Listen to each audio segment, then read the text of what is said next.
আসসালামু আলাইকুম সবাইকে। আজকে আমি নিয়ে এসেছি নতুন আরেকটি রেসিপি, গ্রাম বাংলার অতি ঐতিহ্যবাহী খাবার খুদের ভাত বা বোয়া ভাত। আর সাথে তো থাকছেই হরেক রকমের ভর্তা। যারা এই খুদের ভাত খুব ভালোবাসেন কিন্তু পারফেক্টভাবে রান্না করতে পারেন না, তাদের জন্যই আজকের এই ভিডিও। আজকের রেসিপি দেখলে কি করে পারফেক্ট ঝরঝরে খুদ বা বোয়া ভাত তৈরি করবেন সেটা খুব সহজেই বুঝতে পারবেন।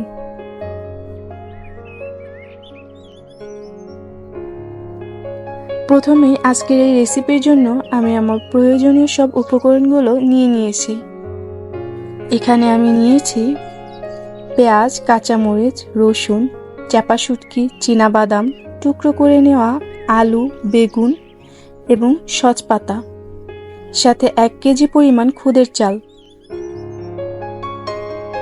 প্রথমেই চুলায় একটি হাঁড়ি বসিয়ে নিয়েছি। হাঁড়িতে পরিমাণ মতো তেল দিয়ে দিলাম। এরপর একে একে 3টে তেজপাতা, 2 থেকে 3টা এলাচ এবং 3 থেকে 4টি দারচিনি দিয়ে দিব। এরপর 1 কাপ পরিমাণ পেঁয়াজ কুচি দিয়ে ভালো করে নেড়েচেড়ে হালকা করে ভেজে নিব। এরপর 1 চা চামচ পরিমাণ আদা রসুন পেস্ট, পরিমাণ মতো নুন দিয়ে আবারও ভালো করে নেড়েচেড়ে নিচ্ছি। পেঁয়াজটা একটু ভালো করে ভেজে নেব। এখন দিয়ে দেব আগে থেকে ধুয়ে রাখা খুদের চাল। আমি আগে থেকেই চালটা ধুয়ে ঝরিয়ে রেখেছিলাম, চালের পানিটা যেন ভালো মতো ঝরে যায় সেই জন্য। চালটা এবার ভালো করে নাড়তে হবে যতক্ষণ না চালটা ভারী হয়ে আসে।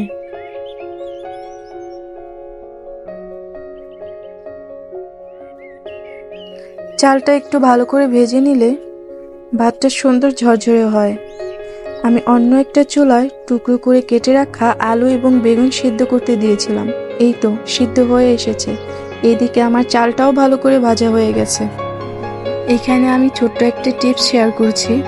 আমি যেহেতু 1 কেজি পরিমাণ চাল নিয়েছি, তাই 1 লিটারের একটু বেশি পরিমাণ পানি অ্যাড করব। এটা হয়তো অনেকেই জানেন না, যে কারণে ঝরঝরে পোলাও কিংবা খুদ কোনোটাই করতে পারেন না। একটু সমস্যায় পড়তে হয়। দেখা যায় কখনো ভাতটা গলে যায়, তো কখনো চালটা ফুটেই না, শক্ত হয়ে থাকে। আর অবশ্যই ফুটন্ত গরম পানি অ্যাড করবেন। গরম পানি অ্যাড করলে নতুন যারা রান্না শিখেছেন তাদের জন্য সহজ হবে। চালটা ফুটে আসলে আমি এখানে 5 থেকে 6টি আস্ত কাঁচামরিচ দিয়ে দিব। এরপর চুলার জালটা লো হিটে দিয়ে ঢাকনা দিয়ে ঢেকে দেব। এবার আমি অন্য একটা চুলায় একটি কড়াই বসিয়ে নিয়েছি। কড়াইয়ে তেল দিয়ে তার মধ্যে 1 কাপ পরিমাণ পেঁয়াজ, বেশ কিছু কাঁচামরিচ আর কিছু রসুন ভালো করে ভেজে নেব। আমার কাঁচামরিচ, পেঁয়াজ, রসুন এগুলো একটু ভালো করে ভেজে নেওয়া হলে, একটু লালচে হয়ে আসলে সামান্য পরিমাণ নুন আর সজ পাতাগুলো দিয়ে দিব।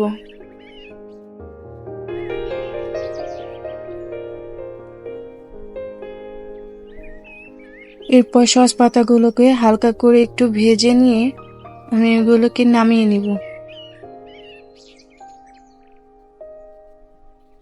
একই রকম ভাবে আমি চাপা শুটকিও ভেজে নিব।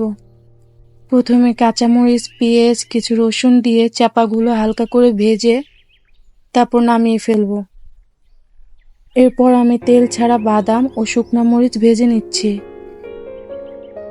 এরপর আমি একে একে সবগুলো ভর্তায় পাটায় বেটে নিব, কারণ পাটায় বাটা ভর্তার স্বাদ সবকিছুকেই হার মানিয়ে দেয়। আমি যখনই ভর্তা বানাই চেষ্টা করি নিজের হাতে পাটায় বেটে বানাতে।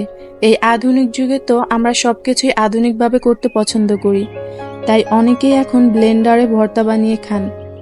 তবে আমার মনে হয় একটু কষ্ট করে করলেও পাটায় বাটা ভর্তার মতো স্বাদ আর শান্তি কোনোটাতেই নেই। স্পেশালি এই বাদাম ভর্তা আমার ঘরের সবার সবচাইতে বেশি পছন্দ। এরপর আমি বাকি ভর্তাগুলো হাতে মাখিয়ে নিব। এর জন্য আমি পেঁয়াজ আর শুকনা মরিচ ভাজা লবণ দিয়ে সুন্দর করে মাখিয়ে নিচ্ছি।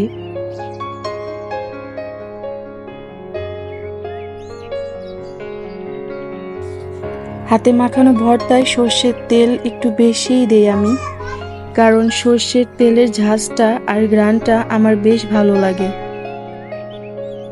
আমি ভর্তা বানানোর ফাঁকে ফাঁকেই ভাতটা দেখছিলাম, হয়ে যাওয়ার পরই নামিয়ে রেখেছিলাম।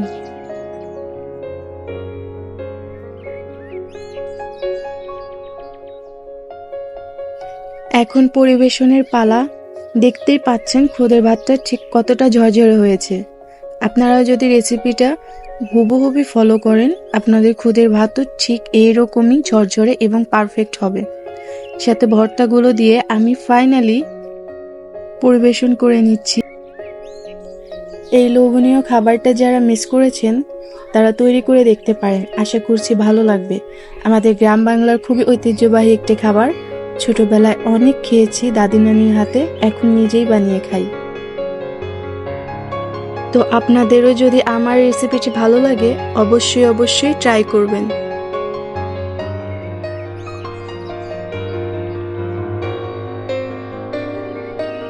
আজকের মতো এই পর্যন্তই। আল্লাহ হাফেজ।